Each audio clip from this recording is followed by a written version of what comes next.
Assalamualaikum warahmatullahi wabarakatuh. Perkenalkan, nama saya Muhammad Zidan Ilham. Di sini saya bersama saudara Gias Akram Zaki yang akan saya wawancarai tentang prestasi non akademik dan akademik.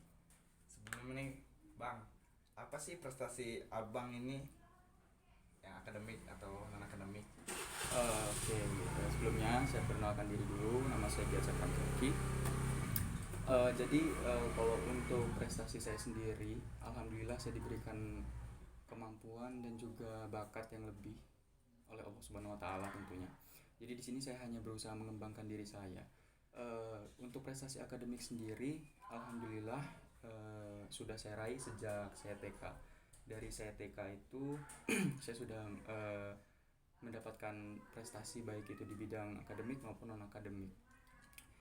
Contohnya itu ketika saya TK saya mengikuti perlombaan menggambar, terus juga mulai dari perlombaan bernyanyi itu saya sudah mulai mendapatkan prestasi di situ gitu. Nah, terus kalau untuk bidang akademiknya sendiri, alhamdulillah saya ini termasuk pribadi yang ketika diberikan pelajaran oleh guru termasuk cukup cepat itu untuk menangkap materi yang diberikan gitu. Jadi cukup cepat pengembangannya untuk di bidang akademik. Nah, untuk di SD itu nah di sini ada sedikit cerita menarik nih.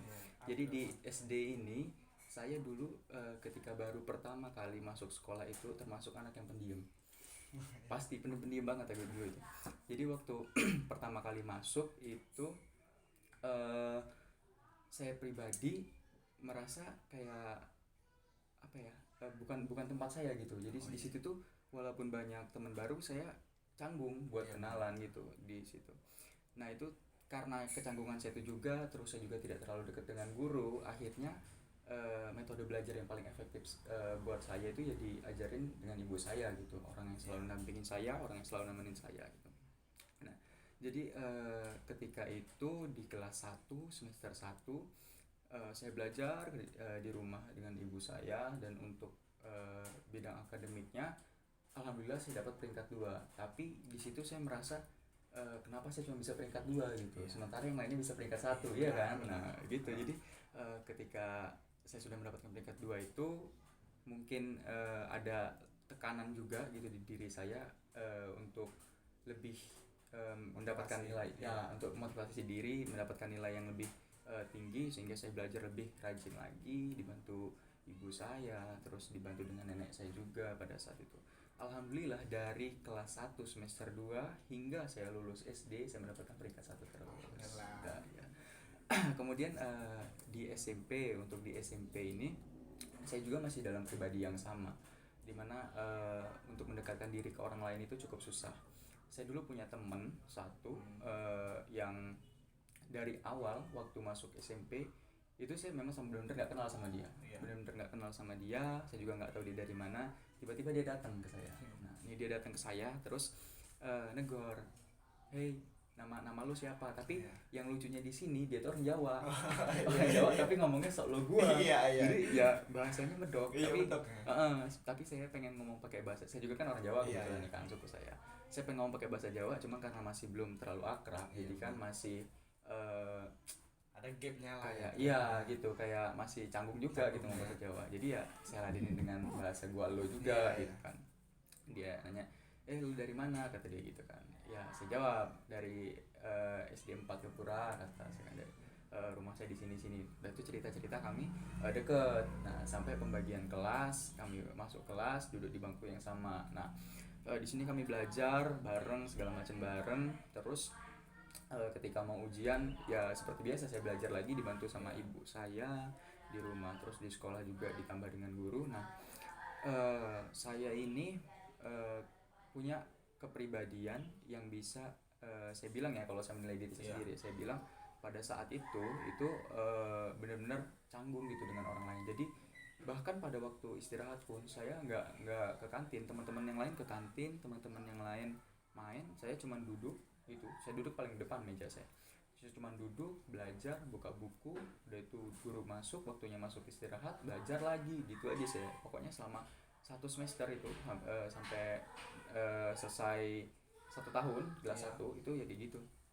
Nah, ketika pengumuman ini, pengumuman kenaikan kelas, ya kenaikan kelas, di sini ternyata tanpa sepengetahuan kami diumumkan untuk juara umum. Nah, juara umum untuk di ini apa namanya, akademik nih, di bidang akademik yang prestasinya. Jadi kan, nah saat itu saya kagetnya kenapa? Ketika yang pertama yang dipanggil itu juara 3 dan itu adalah Iza, teman saya yang sebangku dengan saya. Itu saya kagetnya di situ. Wah, ternyata nggak nyangka gitu loh. Muka dia karena lugu banget, sumpah. Muka dia lugu banget tapi pintar gitu loh. Bisa dapat apa peringkat umum, saya ya nggak nyangka juga gitu loh. Terus kedua di juara 2 dipanggil juga. Nah, ketika juara 1 dipanggil, itu saya pun nggak nyangka nama saya gitu yang disebut. Iya, nama saya yang disebut, masih ngeliat, tengok kanan kiri saya juga loh, ini benar nama gua gitu yang disebut kan. Jadi ya udah gitu, karena udah disebut mau nggak mau saya maju kan, saya maju, dapat penghargaan, dikasih kasih sertifikat juga itu sebagai bukti, terus juga ada pialanya, masih saya simpan di rumah juga sampai sekarang ada pialanya. Itu apa ya, kenangan yang benar-benar buat apa ya, buat bangga gitu, buat bangga diri juga gitu loh, pertama kali masuk SMP udah bisa langsung megang juara umum gitu kan.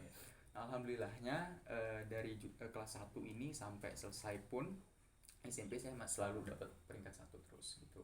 Nah, untuk SMA sendiri, nah di sini untuk SMA ini ada sedikit perubahan yang saya rasakan di diri saya, mungkin karena mungkin di sini juga ada apa ya, perpindahan mungkin ya, dari apa masa kita masih transisi lah ya kan, dari remaja kan. Jadi di sini saya sudah mulai banyak bergaul dengan teman sana sini, terus juga banyak apa ya, banyak main gitu loh, lebih banyak daripada belajarnya, sudah mulai lebih banyak main gitu kan di situ. Tapi tetap kalau untuk mata pelajaran, ketika saya sudah diberikan guru, walaupun di sekolah saya tidak seperti masa saya SMP yang belajar gitu, tapi ketika di rumah nanti ya saya ulangi lagi gitu, untuk apa namanya, pelajarannya sudah diulas. Yang saya tidak mengerti itu pasti saya catat, kemudian saya pertanyakan kembali di pertemuan berikutnya gitu. Di SMA ini juga masih sama, saya untuk prestasi akademik itu saya mendapatkan peringkat 1, nggak lulus gitu. Nah, kalau untuk prestasi non akademik, saya pribadi lebih mengutamakan di bidang musik. Di bidang musik, kemudian juga di bidang bela diri. Nah, saya sebenarnya mengikuti bela diri itu sudah dari SD, tapi saya sempat terhenti karena satu lain hal, ada ya yang nggak bisa saya lanjutin ya, nggak bisa sebutkan juga, jadi ya saya nggak bisa ngelanjutin, akhirnya break sampai saya SMA. Kemudian ada bela diri, pencak silat di SMA itu, jadi saya ngerasa kayaknya saya harus gabung nih gitu, karena kayaknya saya punya potensi yang masih bisa saya kembangkan gitu.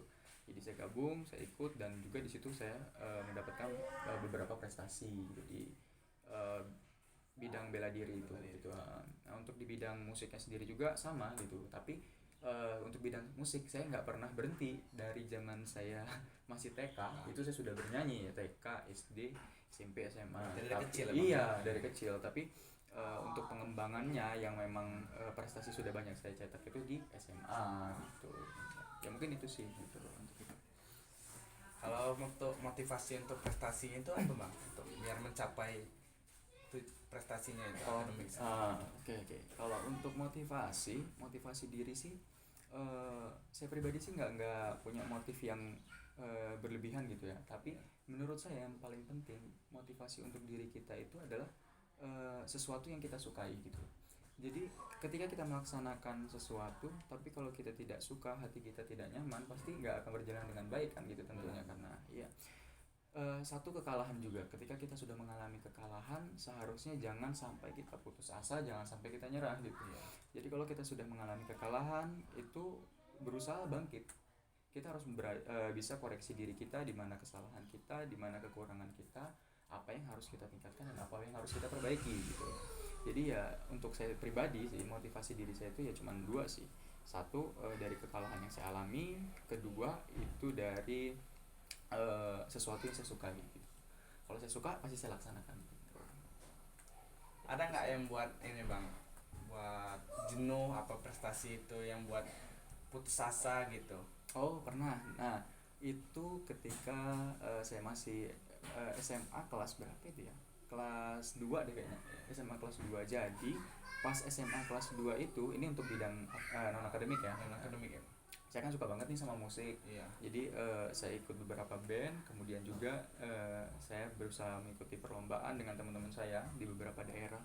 Nah pada waktu itu perlombaannya diadakan di Tulang Bawang Barat. Di Tulang Bawang Barat kegiatannya.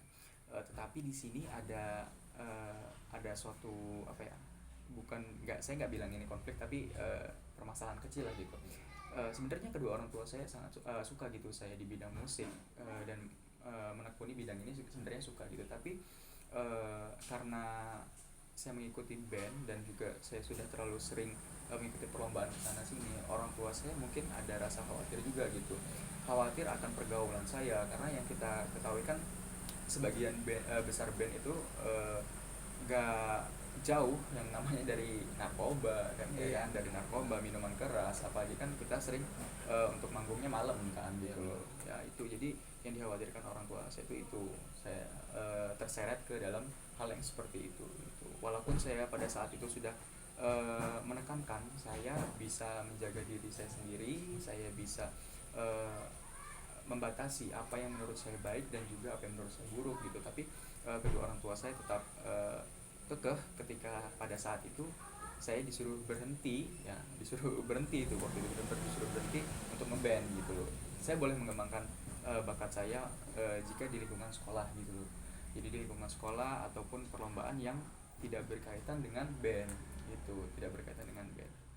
Jadi ya di situ memang saya sedikit merasa apa ya, bukan putus asa sih, tapi lebih sedikit merasa ada rasa kecewa gitu ya, karena menurut saya ya itu adalah salah satu jati diri saya yang memang merupakan kemampuan saya dan bisa saya kembangkan, dan saya juga merasa senang gitu melaksanakannya, tapi dibatasi oleh kedua orang tua saya seperti itu. Tapi kembali lagi ke diri kita sih, untuk sekarang, untuk saat ini saya dari saat itu selalu meyakinkan kedua orang tua saya, itu yang paling penting ya, selalu meyakinkan mereka bahwa saya itu bisa gitu loh, saya bisa menjaga diri saya bisa membedakan mana yang baik dan mana yang benar. Akhirnya ya alhamdulillah sekarang saya sudah diizinkan gitu. Jadi jangan pernah pantang menyerah ketika mendapatkan suatu masalah gitu ya. Ada nggak bang yang buat orang rumah nggak setuju prestasi yang silat atau musik gitu? Kalau untuk prestasi di bidang non akademik ya, kalau untuk musik ya yang tadi ya, yang pasti yang tadi itu yang menurut saya cukup cukup genting sih gitu, untuk secepatnya diatasi gitu loh, karena ya jati diri saya ya sudah di situ gitu. Nah kalau untuk prestasi yang di bidang bela diri, kekhawatiran orang tua saya ini lebih kepada kesehatan saya gitu, karena bukan secara fisik saja di situ dilatih, karena saya sendiri kan berfokusnya di bidang yang laga, di bidang tarungnya, dan saya juga udah mendapatkan beberapa luka berapa kali gitu, seperti memar, terus keseleo kan ya, yang seperti itu sih menurut saya wajar gitu loh, karena ya memang bidangnya saya tekuni cukup keras kan, seperti itu kan, cukup keras. Dan di situ juga ya saya berpikir gitu, kenapa orang tua saya khawatir ke saya, ya karena mereka sayang dengan saya gitu kan, tentunya kan, karena mereka dengan saya. Tinggal kembali lagi ke saya, meyakinkan mereka bahwasannya ini nih sebenarnya baik gitu untuk saya, ini sebenarnya baik untuk saya. Mungkin saya yang kurang hati-hati dan saya yang harus lebih menjaga diri dengan baik gitu. Jadi ya mereka cukup tenang di rumah, tidak usah terlalu mengkhawatirkan diri saya gitu. Itu saja sih yang saya sampaikan, tidak usah terlalu mengkhawatirkan diri saya. Saya pergi untuk membanggakan mereka gitu. Itu sih. Nah ini kan dua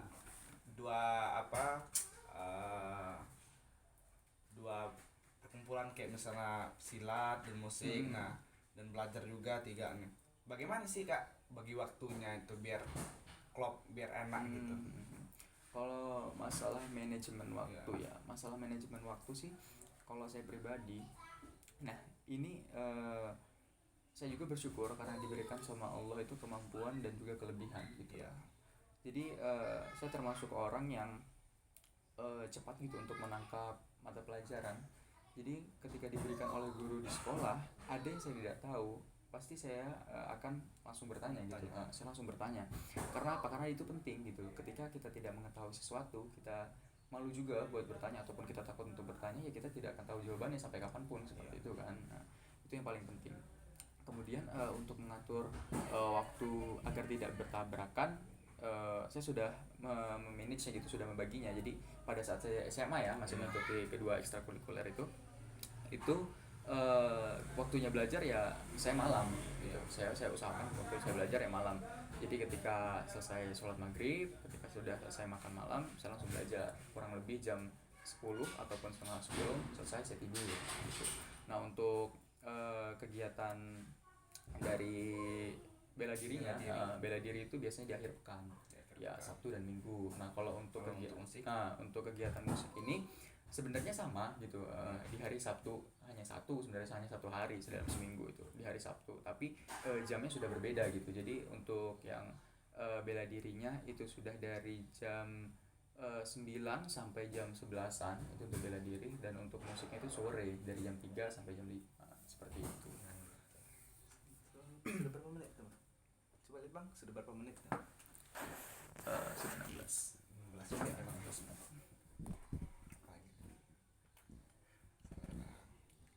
Ada nggak faktor lingkungan abang yang mendukung buat prestasi itu? Faktor lingkungan yang paling mendukung yang paling mendukung itu menentang lah. Yang paling mendukung itu sih orang-orang di sekitar sih. Iya, seperti orang rumah ya. Satu ya orang rumah. Kalau orang rumah itu alhamdulillah ketika saya mendapatkan prestasi, mereka sangat senang gitu loh. Mereka walaupun gitu saya mengikuti suatu kegiatan, saya mendapatkan kekalahan pun, saya pulang ya mereka masih dengan senang hati gitu loh. Menenangkan diri saya gitu loh. Kayak misalnya ketika saya kalah nih pulang, bilang oh udah nggak apa-apa, nanti coba lagi gitu, berarti kan ini belum rezekinya, nggak apa-apa udah gitu. Kayak gitu ya, kayak gitu pokoknya kalau untuk orang rumah gitu. Tapi kalau untuk orang sekitar, nah yang menjadi pacuan saya dari orang sekitar itu ada beberapa memang orang yang tidak terlalu suka gitu dengan kegiatan saya gitu, dan juga mungkin bermasalah dengan pribadi saya pun juga kurang tahu. Tapi sebagian besar banyak yang lebih mendukung ke saya gitu. Nah karena dukungan inilah, support dari orang-orang sekitar inilah yang buat saya semakin yakin gitu loh, kalau memang tempat saya itu di sini dan ini potensi diri yang memang benar-benar harus saya kembangkan gitu. Kalau mau minum Bang? Iya santai. Minum dulu. Udah nyantai. Kering. Santai aja wawancaranya.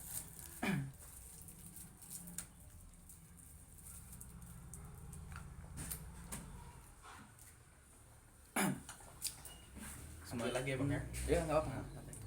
Kan prestasi abang tadi kan kayak musik, ini bela diri. Nah abang pernah nggak sih di lingkungan sekitar abang itu ngajarin anak-anak gitu untuk prestasi seperti itu? Kalau untuk seperti itu ya, sebenarnya pada saat SMA kalau untuk bidang musik ya untuk bidang musik itu saya sudah punya beberapa murid ya, khususnya di bidang alat musiknya itu gitar dan juga ada di tarik suara gitu. Nah itu untuk di bidang musik. Kemudian untuk di bidang bela diri, alhamdulillah saya sudah pernah merasakan melatih masuk melatih beberapa anggota juga gitu di dalam bidang pencaksilat itu gitu. Nah jadi gini, kalau saya pribadi, saya itu melihat seseorang itu sama dengan gelas kosong. Karena apa gini? Gelas kosong ketika diisi air pasti akan semakin penuh. Iya betul. Ya kan? Tapi ketika gelas itu sudah penuh dan air itu masih banyak, tumpah nggak? Tumpah kan? Pasti tumpah kan? Untuk apa tumpahannya? Kebuang sia-sia pasti. Ya kan? Nah, kebuang sia-sia. Oleh karena itu kita usahakan kita mencari gelas lain. Air yang tersisa kita masukkan ke dalam gelas tersebut gitu. Nah itu juga sama dengan kita perumpamaan itu. Kita di dunia ini diberikan Allah gitu ya, diberikan Allah otak untuk belajar, untuk mendapatkan ilmu kehidupan juga kan tentunya. ketika ilmu itu sudah bertambah banyak, untuk apa kita pendam sendiri, ya kan? Iya. Untuk apa pendam sendiri? Pasti akan sia-sia gitu. Jadi selagi itu bisa bermanfaat untuk orang lain, bisa bermanfaat untuk memberikan kita pahala juga kan, seperti itu kan ya, memberikan kita pahala juga. Jadi apa salahnya gitu loh? Carilah orang lain yang memang menginginkan ilmu yang kita miliki. Karena ketika kita memberikan ilmu tapi orang lain tidak menginginkannya, juga akan sia-sia gitu loh. Jadi cukup cari yang menginginkan dan juga bisa menerima, seperti itu.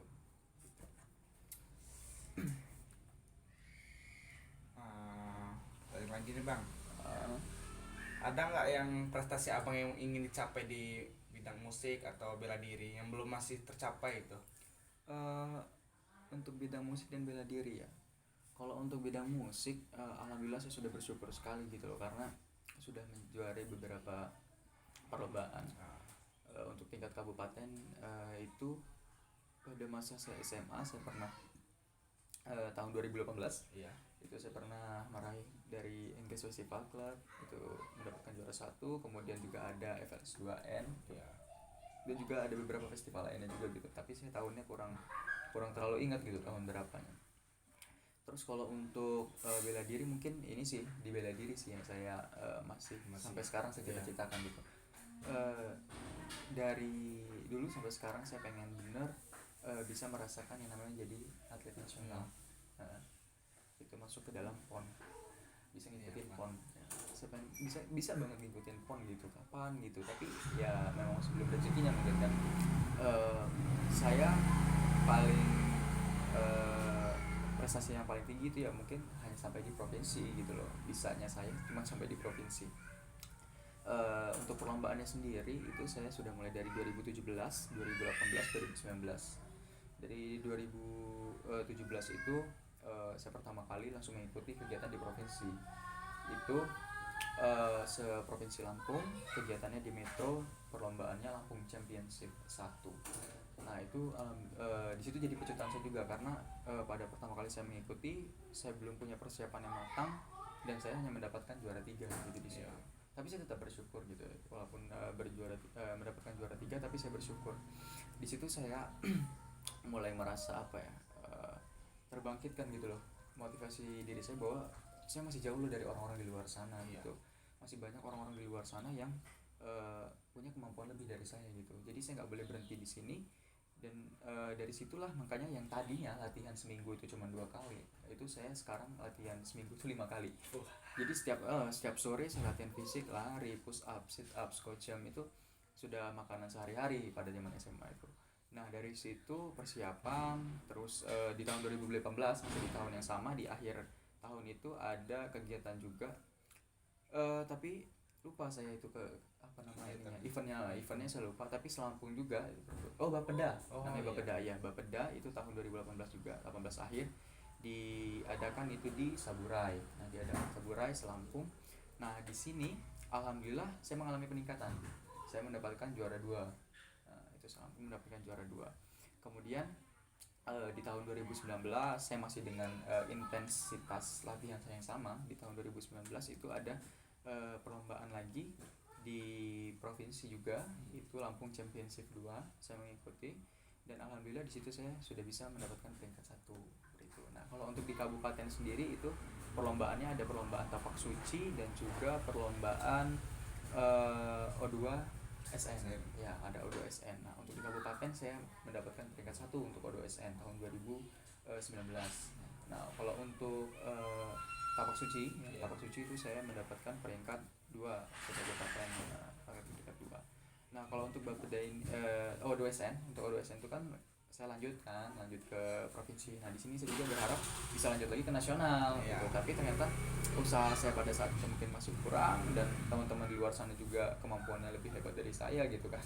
Jadi ya yang saya dapatkan waktu pada saat di provinsi hanya juara 3 gitu. Hanya juara 3. Setelah itu ya sudah, saya pulang gitu kan. Saya menyampaikan ke kedua orang tua saya, tapi ya begitu respon mereka masih sama. Mereka tetap bangga dengan saya gitu lah, dengan apa yang saya hasilkan, dengan apa yang saya raih pada saat itu. Iya, dengan pencapaian saya mereka tetap bangga gitu. Jadi alhamdulillah saya juga diberikan kedua orang tua yang selalu mensyukuri apa yang saya berikan gitu, tidak tidak meminta lebih dan tidak menuntut lebih. Itu sih yang paling penting dari orang tua saya. Nah, menurut kakak sih apa pentingnya motivasi belajar itu? Oh, itu penting banget. Untuk motivasi belajar itu penting banget. Gini, ketika seseorang dalam hidupnya tidak mempunyai motivasi sama sekali, maka dia tidak akan mencapai suatu hal, tidak akan mencapai apapun. Pencapaian yang dia dapatkan hanyalah pencapaian rata-rata. Ketika kita ingin punya cita-cita, kita punya keinginan yang lebih, kita harus mendorong diri kita untuk lebih juga gitu loh. Iya. Ya kan? Nah, kita punya motivasi di situ, tujuannya ya untuk melatih kemampuan kita, punya motivasi untuk mengembangkan pribadi kita kan. Potensi diri kita itu bisa berkembang jika kita sendiri mau berusaha gitu kan. Kalau kita sendiri nggak mau berusaha, tentunya dibarengi dengan doa ya pasti kan. Kalau kita sendiri sudah tidak mau berusaha, kita sendiri sudah nggak punya motivasi, kita sudah bingung untuk melakukan apa, ya apa yang ingin kita capai gitu kan. Apalagi dalam belajar kan. Ketika belajar yang paling penting sih menurut saya tadi, kita sukai dulu. Kalau kita sudah suka, kita sudah nyaman, pasti akan berjalan dengan sendirinya gitu. Iya. Nah kan kakak kan akademiknya ini kan berprestasi kan, ranking 1, ranking 2. Nah pasti kan ada kawan-kawan kita kan yang bosan, yang malas tuh. Tipsnya dong kak, apa yang buat kakak buat prestasi itu? Oh gitu ya tipsnya ya. Kalau belajar itu menurut saya jangan diporsir. Kadang kan nih ada beberapa orang yang merasa belajar nih perlu diporsir nih. Belajar itu bukan apa ya, perlu diulangi terus. Jangan seperti itu gitu. Jadi otak kita juga perlu yang namanya refreshing. Kita perlu istirahat gitu loh. Jadi untuk kesehatan mental kita juga, psikis kita juga gitu kan. Ketika kita sudah belajar terus ya pasti otak kita juga bakal lelah gitu loh, tanpa waktu istirahat kan tentunya kan. Satu itu yang penting itu bisa manage waktu, kapan waktunya belajar, kapan waktu istirahat. Paling tidak itu ya sehari 2 hingga 3 jam lah belajarnya, ditambah dengan pelajaran di sekolah gitu kan tentunya, ditambah dengan pelajaran di sekolah. Ketika kita tidak sudah mulai mulai merasa bosan, hentikan. Sudah mulai merasa bosan, saat itu hentikan, pergi cari kegiatan lain. Makanya di situ penting juga kita memiliki pengembangan bakat kita ya. Pengembangan bakat kita itu penting juga, karena di situ kita bisa menyalurkan hobi kita, bisa menyalurkan sesuatu yang bisa buat kita bahagia juga kan. Ketika mood kita naik, bahagia kita naik, maka ketika kita ingin belajar pasti akan lebih mudah menerimanya gitu loh. Jadi yang paling penting tadi juga kembali kayak yang saya sampaikan tadi, sukai dulu ya kan, sukai dulu mata pelajarannya. Saya pribadi pun menyukai pelajaran yang berhubungan dengan hisab, yang berhubungan dengan hitungan. Jadi ketika saya diberikan soal-soal hitungan itu, saya merasa punya pacuan di diri saya harus bisa menyelesaikan ini. Ketika itu tidak selesai, saya pasti akan cari sampai dapat. Bahkan saya bertanya guru, bertanya pada teman, bertanya orang yang memang ahli di bidang itu gitu loh. Supaya apa? Supaya ketika kita tidak mendapatkan jawaban pada saat itu, kita mencari jawabannya, kita pun juga jadi termotivasi kan ya kan. Itu kan namanya salah satu termotivasi kan, kalau kita punya keinginan buat mencari jawaban dari pertanyaan tadi kan gitu kan.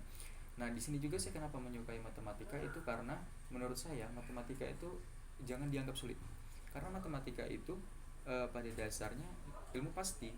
Jadi ketika kita sudah mendapatkan dasarnya, kita mempelajari dasarnya, kita mengetahui dasarnya, soal seperti apapun, meskipun itu diputar, dibolak-balik ataupun ditambahkan, itu pasti akan terasa ringan gitu. Jangan terlalu dibebani. Jadi mata pelajaran apapun itu yang terpenting adalah sukai gitu. Dan juga jangan lupa atur waktu untuk istirahat, seperti itu. Sudah berapa menit tuh bang? 30 ya, 29. Karena waktu sudah mencukupi bang, terima kasih ya untuk wawancara, meluangkan waktunya. Nggak apa-apa sih, gue juga enjoy kok. Nggak kemana-mana, santai. Yaudah, makasih bang untuk Bang Gias ini menyempatkan waktunya. Ya semoga ini juga pesan saya ya buat teman-teman yang ada di luar sana. Jangan sampai kita menutup diri kita terlalu lama. Jadi ketika kita sudah merasa diri kita ini tertutup, secepatnya kita menyadari gitu potensi diri yang kita miliki, karena di luar sana masih banyak orang yang lebih dari kita. Dan juga untuk teman-teman yang sudah memiliki kemampuan, terus kembangkan. Ketika kemampuan itu sudah tidak diasah, itu akan sama dengan pisau yang tumpul, seperti itu sih. Mungkin cukup itu aja. Cukup. Terima kasih ya. Iya, sama-sama.